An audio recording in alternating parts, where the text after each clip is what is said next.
दाल मखनी की ये रेसिपी। दाल मखनी किसे पसंद नहीं होगा? ऐसा शायद ही कोई होगा जिसे दाल मखनी पसंद नहीं है। पर बनाना भी बहुत इजी है। तो चलिए देखते हैं दाल मखनी की ये रेसिपी, जो बहुत ही सिंपल और बहुत ही इजी होने वाला है। दाल मखनी बनाने के लिए मैं ले रही हूँ 1 कप काली उड़द की दाल, जो छिलके वाली आती है वो लेनी है, काली वाली साबुत लेनी है। ये देखिए, इसे हमें 4 से 5 बार इसे पानी से इस तरह से रगड़ रगड़ कर अच्छी तरह से साफ़ करना है। ये देखिए, जो इसमें काला पानी, काला काला जो पानी आएगा वो हमें निकाल देना है, फेंक देना है उसे। और इसे 4 से 5 पानी से, जब तक कि पानी बिल्कुल क्लीन ना हो जाए तब तक इसे अच्छी तरह से वॉश करना है, इस तरह से। ये देखिए पानी कितना काला हो चुका है ये वॉश करने से। इसे छान लेना है। अब मैं डाल रही हूँ 1 कप से आधा कप, तकरीबन 1 मुट्ठी में डाल रही हूँ इसमें राजमा जो है सफ़ेद वाला यूज़ कीजिएगा, वो जो रेड वाले होते हैं वो नहीं यूज़ करने हैं। इस तरह से ऐसे वाले राजमा यूज़ करना है। इसे भी अच्छे से धो लीजिए। और रात भर मैंने देखिए इसे सोक कर लिया है। आप 5 से 6 घंटे से सोक कर लीजिए। और ये देखिए, सोक करने के बाद भी पानी जो है इसका कितना काला है। तो हमें इसे अभी भी 2 से 4 पानी से इसे अच्छी तरह से वॉश करना है, जब तक कि पानी बिल्कुल क्लीन ना हो जाए।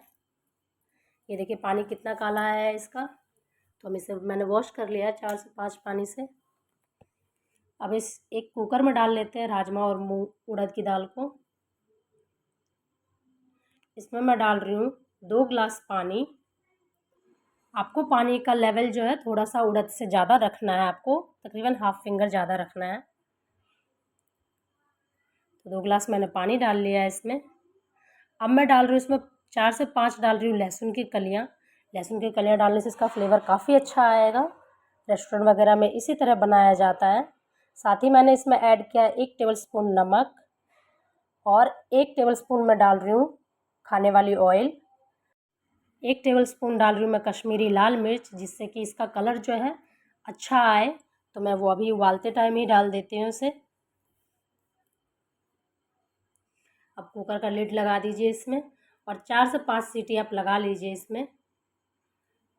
और ये देखिए उड़द जो है, दाल जो हमारी है वो पक चुका है। और दाल जो है अच्छे से पकना चाहिए। देखिए इस तरह से।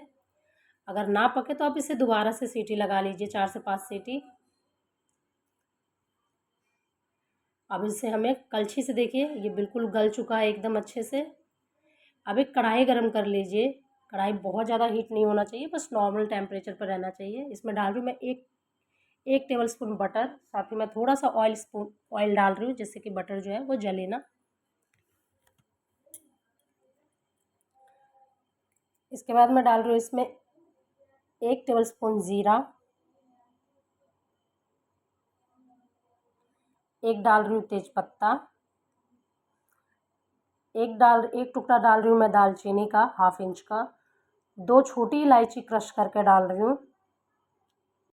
मैं इसमें एक छोटा प्याज बारीक काट कर डाल रही हूँ। इसमें प्याज जो है बहुत कम डलता है, होटल वगैरह में प्याज नहीं डालते, पर मैं एक प्याज डाल रही हूँ छोटा सा।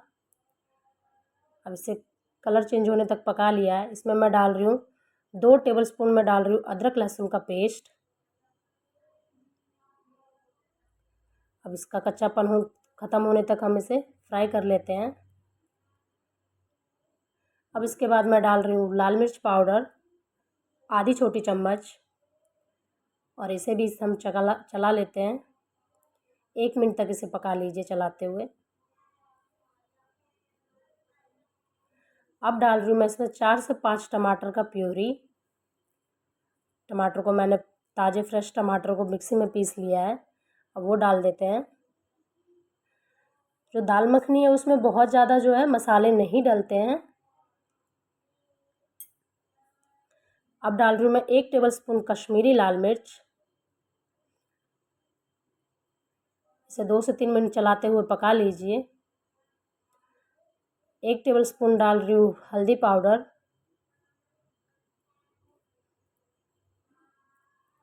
इन सबको अच्छे से मिलाकर चलाते हुए 2 से 3 मिनट तक पका लीजिए स्लो फ्लेम पर।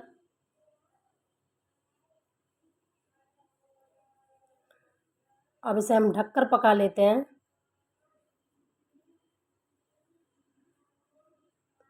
और ये देखिए मसालों का कलर जो है कितना अच्छा आया है। अब इसमें मैं डाल रही हूँ उबली हुई दाल। अब कलछी से देखिए इस तरह से दाल को मिलाना है। ये तेज़पत्ते का काम हो गया है, अब इसे हम निकाल देते हैं और दाल को अच्छी तरह से इस तरह से मिक्स करना है इसे, जब तक कि इसकी जो थिक कंसिस्टेंसी है वो ना हो जाए। साथ ही इसमें मैं ऐड कर रही हूँ गर्म पानी। अब पानी जो है गर्म ही यूज़ कीजिएगा, जिससे इसका कुकिंग प्रोसेस जो है वो मेंटेन रहे। अब इसे ढककर हम पका लेते हैं। ये देखिए उबाल आ चुका है। अब इसमें ऐड कर रही हूँ मैं 1 टेबलस्पून नमक। नमक हमने पहले भी डाला है, तो 1 से 1.5 टेबलस्पून मैं नमक डाल रही हूँ इसमें। और ये देखिए दाल की कंसिस्टेंसी, आप इस जितनी भी आपको कंसिस्टेंसी रखनी है उतना आप पानी डाल दीजिए इसमें। और ये देखिए दाल जो हमारी है बिल्कुल अच्छे से पक के तैयार है। इसे आप अब इसमें डाल देते हैं कसूरी मेथी। आपको मेरी रेसिपी कैसी लगी आप मुझे कमेंट करके ज़रूर बताइएगा। दाल मखनी की जो ख़ास बात होती है सबसे ज़्यादा वो होता है बटर। तो बटर से इसका फ्लेवर बहुत ज़्यादा अच्छा आता है। तो मैं इसमें बटर जो है काफ़ी क्वांटिटी में डलता है। आप इसे अच्छे से मिक्स कर लीजिए। और ये देखिए दाल मखनी जो हमारी घर पे रेडी है बिल्कुल आसानी से। अब इसमें डाल दीजिए फ्रेश क्रीम और आप इसे पराठे या फिर नान के साथ एंजॉय कीजिए। मैं मिलती हूँ आपसे नेक्स्ट वीडियो में, तब तक के लिए बाय।